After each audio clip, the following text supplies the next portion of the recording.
Hi, I'm Irvin Welsh, and my new book is called Skagboys, which is a prequel to Trainspotting, a book that I wrote in the early 90s and was published across the world and features the same characters. It charts the journey of kind of Renton, Begbie and Spud, and from being these kind of boys about town who are doing their own stuff. You know, they're very big, particularly Renton and his pals are really big into Northern Soul, and they're big into music and, you know, punk and all that, and that's their kind of driving force. You know, and then they get from there they get into kind of drugs, kind of speed and stuff like that, and then it's like they get enthralled by particularly Renton and Skagboys, they get enthralled by the heroin scene, and the community starts falling apart, and their families start falling apart, and their own lives start falling apart. So it kind of knocks on from there. And the kind of communities that the characters in the book come from, heroin basically replaced work.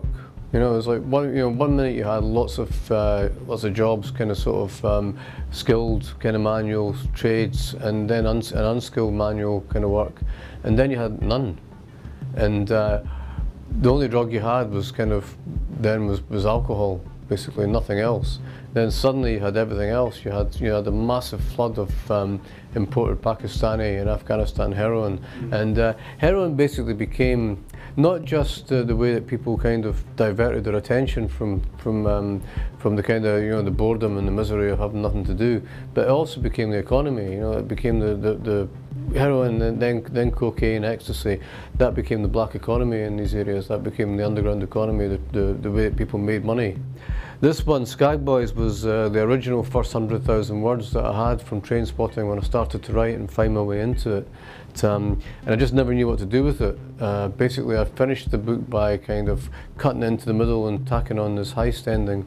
But I had always had this chunk at the front, and when I look back on it, I got right back into the characters, and I decided that, you know, Trainspotting was kind of more of a sort of what happened type novel when they got onto drugs.